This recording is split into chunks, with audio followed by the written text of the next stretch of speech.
جب رو رو کے حضرت یعقوب علیہ السلام کی آنکھیں سفید ہو گئی اور یوسف علیہ السلام کی یاد میں تڑپتے تھے تو بیٹوں نے کہا وہ تو بھولی بسری کہانی ہو گئے، انہیں بھیڑیا کھا گیا اور آپ ابھی تک روتے ہیں۔ کہا مجھے جو ہے وہ یوسف کی خوشبو آتی ہے، تم جاؤ اسے ڈھونڈو۔ اور پھر وہ کہانی لمبی ہے، سورہ یوسف اٹھائیے کہ بھائی تو بھول گئے تھے کہ وہ ہم نے کنویں میں پھینک دیا تھا، وہ تو کہانی ختم ہو گئی۔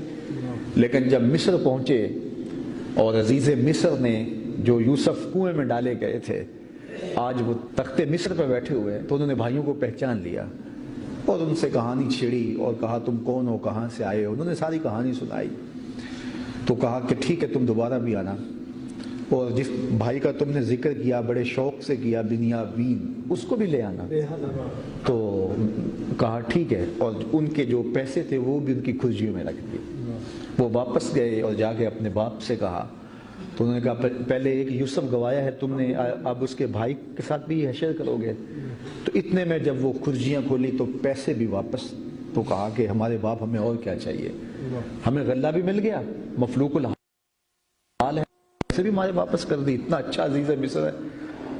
بہرحال پختہ وعدہ لے کر حضرت بنیامین کو بھی حضرت یوسف علیہ السلام نے ان کے ساتھ، حضرت یعقوب علیہ السلام ان کے ساتھ بھیج دیا۔ جب یہ پہنچے تو حضرت یوسف علیہ السلام نے الگ کر کے انہیں کہا کہ تم میرے بھائی ہو، تم گھبراؤ نہیں اور تم کو میں اپنے ساتھ رکھوں گا۔ پھر جب ان کا سامان تیار ہوا تو بادشاہی پیمانہ وہ ان کی کھرجیوں میں رکھ دیا گیا، اور جب نکالا گیا تلاشی کی گئی تو حضرت بنیامین کی کھرجی سے وہ پیالہ نکلا تو کہا کہ اب یہ نہیں جا سکے گا۔ تو وہ واپس گئے تو باپ سے شرمندہ تھے، تو ہم نے پہلے ایک بھائی کو کنویں میں پھینکا، دوسرے کو قید میں ڈالائے ہیں۔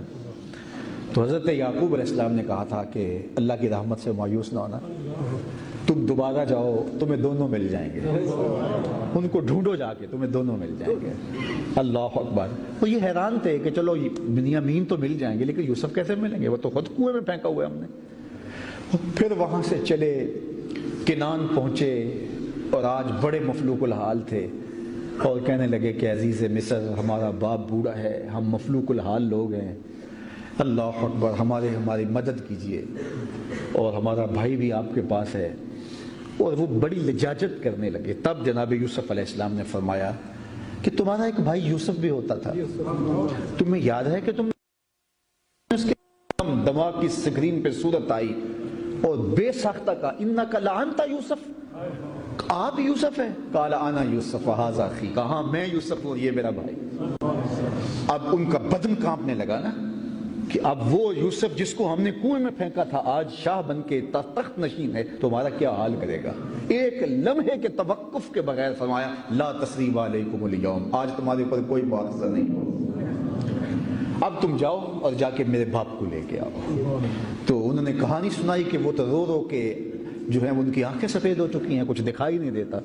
تو جناب یوسف علیہ السلام نے اپنی قمیض اتاری، اذهبوا بقمیصی ھذا، یہ میری قمیض لے جاؤ، وَالْقُوهُ عَلَى وَجْهِ أَبِيَّاتِ بَصِيرًا، اور میرے باپ کی آنکھوں پہ ڈالو، دیکھنا کیسے پلٹ کے روشنی آتی ہے۔ یار جب حضرت یوسف کی اتری ہوئی قمیض اللہ کے پیغمبر کی آنکھوں کی بینائی لٹا سکتی ہے تو محمد عربی کے منہ مبارک کی برکت نہیں کیا ہوگا، ان کا کمال کیا ہوگا۔ تو حضرت خالد بن ولید جس جنگ میں بھی شریک ہوئے ناکام نہیں ہوئے، اس لیے کہ ان کی ٹوپی میں حضور کے مبارک بال